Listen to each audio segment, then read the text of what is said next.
Hello and welcome back to Picks and Portraits. With the holidays now upon us, I thought it'd be fun to look back on one of my favorite traditions, a Charlie Brown Christmas. Peanuts is synonymous with holidays, even the more obscure ones, and in this video we will see how Charles Schulz's comic strip was first adapted to television, and how it became for many an annual holiday tradition.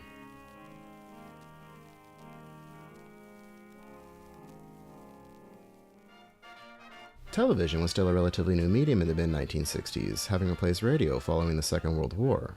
Like its predecessor, it had the ability to bring families together, and when are families together more than on the holidays? As far as I found, the first television Christmas special was Walt Disney's 1 Hour in Wonderland. Airing on Christmas Day 1950, this was Disney's first television production and served as a promotional tool for the upcoming release of Alice in Wonderland. That same year, cartoonist Charles Schulz's comic strip Peanuts debuted. Schulz began his career in 1947 with Little Folks, a single-panel precursor to Peanuts featuring many of the same archetypes and themes. Schulz contacted the United Feature Syndicate with hopes of then distributing Little Folks, but around this time he had also been developing and casting characters for a 4-panel strip. UFS accepted this strip, and on October 2, 1950, Peanuts premiered, appearing in less than 10 newspapers. By the end of the decade, Peanuts would be a phenomenon thanks to its neurotic star, Charlie Brown. Now I believe this character resonated so much because he's a celebration of everything we usually keep locked up inside. In many ways, Charlie Brown is our embarrassment personified, a reflection of our fears and failures. Unlike his peers, Schulz's work took a sardonic tone and dealt openly with issues like depression and existential dread. This strip was so successful that by the 1960s it was being read by 355 million people in 21 different languages daily.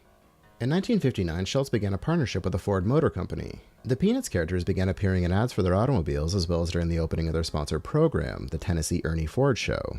These spots were animated by Bill Melendez, who had previously worked at UPA, Warner Brothers, and Disney, where he took part in the strike of 1941. Melendez would start his own production company in 1963.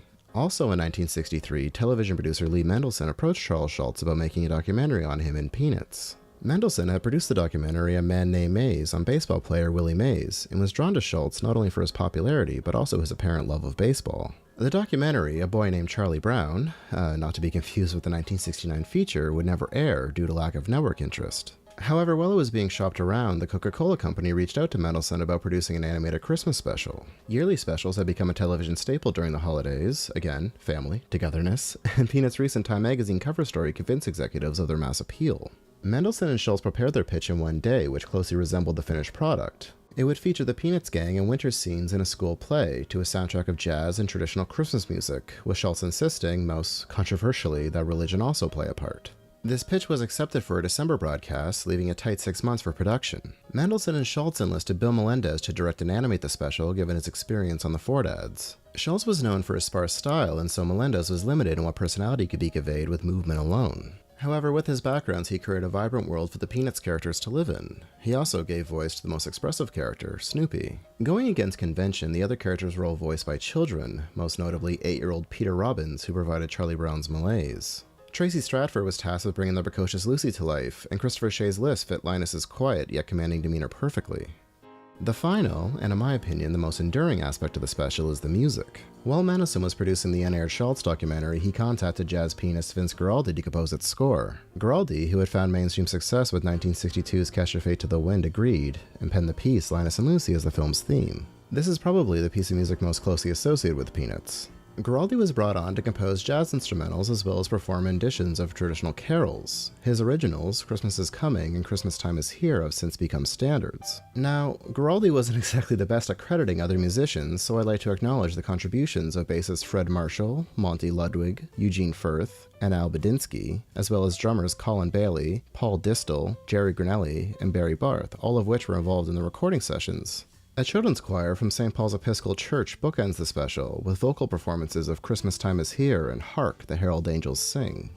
A Charlie Brown Christmas was completed a mere 10 days before its scheduled broadcast. When it premiered on December 9, 1965, all involved were convinced it would be a failure. On the contrary, it was viewed by nearly 15.5 million people and received overwhelming critical praise. It would go on to win both an Emmy and a Peabody and influence everything that came after it. Watching it today, I must say, there is still something so undeniably hip about A Charlie Brown Christmas. Many Peanut specials followed, my favorite being The Great Pumpkin, but even with the same team, I believe its magic was never quite replicated. It was instantly a tradition, and for many years it was an annual must-see event. Miss it and that's it, it's gone till next year. Home video has somewhat negated this, but now 52 years after its premiere continues to air in primetime along with its contemporaries. To think, in the span of just 5 years we had Rudolph, Peanuts, The Grinch, and Frosty. All of these are still shown yearly and treated as cultural institutions. Many specials have been produced since, and while some have enjoyed prolonged relevance, none have had the staying power like the ones I just mentioned. What is it about these specials that has allowed them to stand the test of time? And there is the obvious answer: these networks are programmed by people who grew up with them. It's their nostalgia they're simply prolonging and passing down. However, I believe these specials endure because they were produced at a time when television was defining itself. They are sewn into the fabric of the medium. They still appear on television because they are television. Putting sentimentality aside, A Charlie Brown Christmas, I believe, will come to represent what television was, in part, long after its last transmission. As always, I will post links to relevant material in the description. If you enjoyed this video, give us a thumbs up and subscribe if you haven't. Also, be sure to check out last year's Christmas special. It was our retrospective on David Max Fleischer. And if you see value in this, maybe consider becoming a patron. It would brighten my holiday, and you would get exclusive videos as well as everything we publish for just $5 a month. I have been Brian Clark. Thank you so much for watching.